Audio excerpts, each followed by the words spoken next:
Assalamualaikum warahmatullahi wabarakatuh.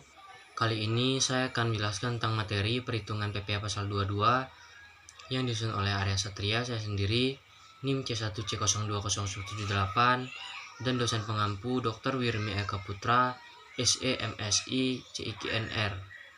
Bab 2 Pembahasan. A. Pengertian PPh pasal 22. PPh pasal 22 adalah pemungutan pajak yang dilakukan atas pembelian barang, impor barang, dan pembelian atau penjualan barang di bidang usaha tertentu. Oleh karena itu yang dikenakan pemungutan PPh pasal 22 adalah pemasok barang kepada pemerintah, importer, dan pemasok atau pembeli barang dari badan-badan tertentu.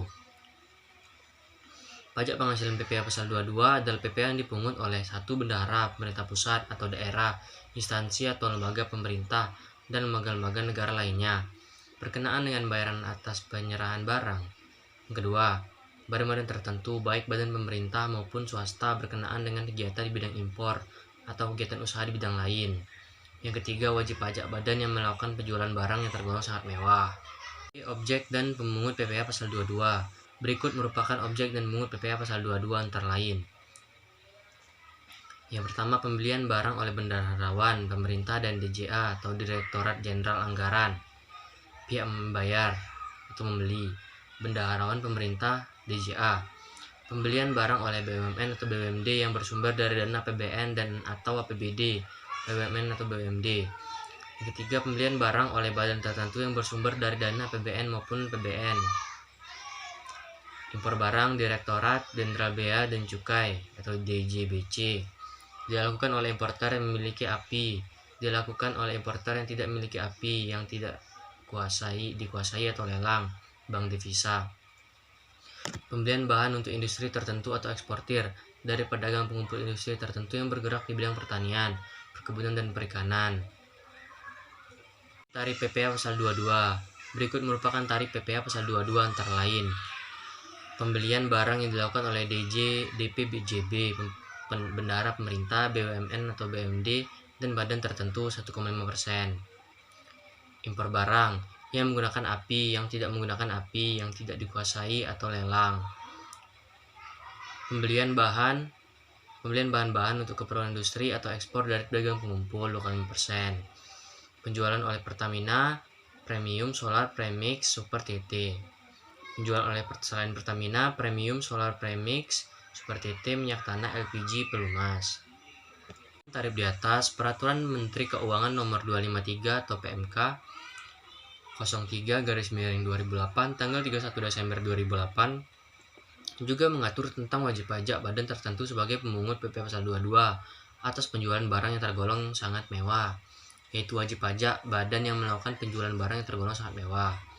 Antaranya, A. Pesawat udara pribadi dengan harga jual lebih dari 20 miliar rupiah, kapal pesiar dan sejenisnya dengan harga lebih dari 10 miliar rupiah,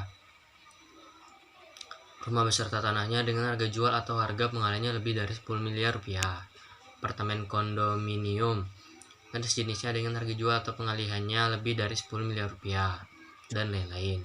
Tarif pajak yang tercantum di atas terdapat tarif sebagai berikut. Impor kedelai, gandum, dan tepung terigu oleh importer yang menggunakan API sebesar 0,5%. Untuk wajib pajak yang tidak memiliki NPWP, maka pajak dipungut 100% lebih tinggi dari tarif PPh pasal 22. Pengecualian pemungutan PPh pasal 22. Berikut merupakan bukan objek PPh pasal 22 antara lain. Impor barang dan atau penyerahan barang yang berdasarkan ketentuan peraturan perundang-undangan tidak terutang PPh dinyatakan dengan surat keterangan bebas atau SKB.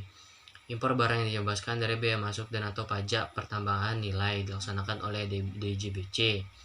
Impor sementara jika waktu impornya ternyata dimaksudkan untuk diekspor kembali dan dilaksanakan oleh Dirjen BC, dan lain-lain.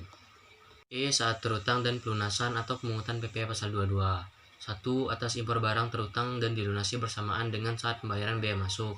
Dalam hal pembayaran bea masuk ditunda atau dibebaskan, maka PPh pasal 22 terutang dan dilunasi pada saat penyelesaian dokumen pemberitahuan impor barang. 2. Atas pembelian barang, lihat pemungut dan objek PPh pasal 22 butir 2, 3, dan 4. Terutang dan dipungut pada saat pembayaran.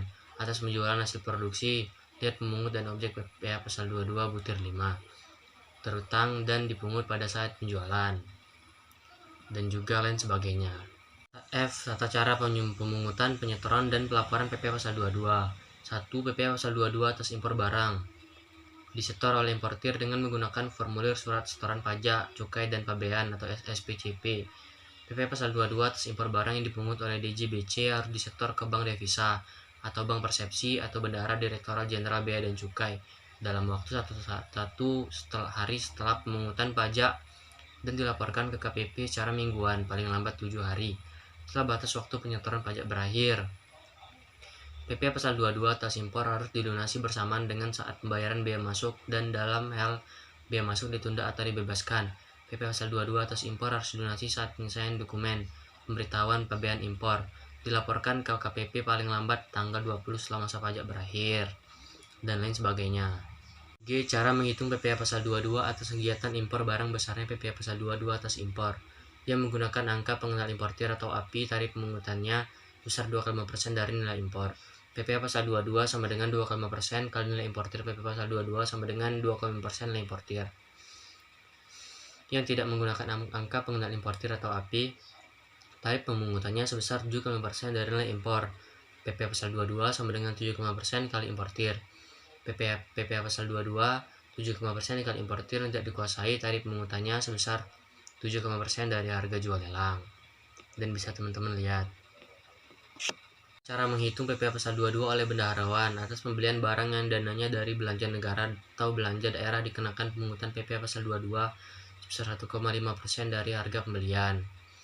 PPh Pasal 22 sama dengan 1,5% kali harga pembelian. Pembayaran yang dikecualikan dari pemungutan PPh Pasal 22 adalah 1. Pembayaran atas penyerahan barang atau bukan merupakan jumlah yang dipecah-pecah yang meliputi jumlah kurang dari 1 juta. Dan bisa teman-teman lihat sendiri caranya.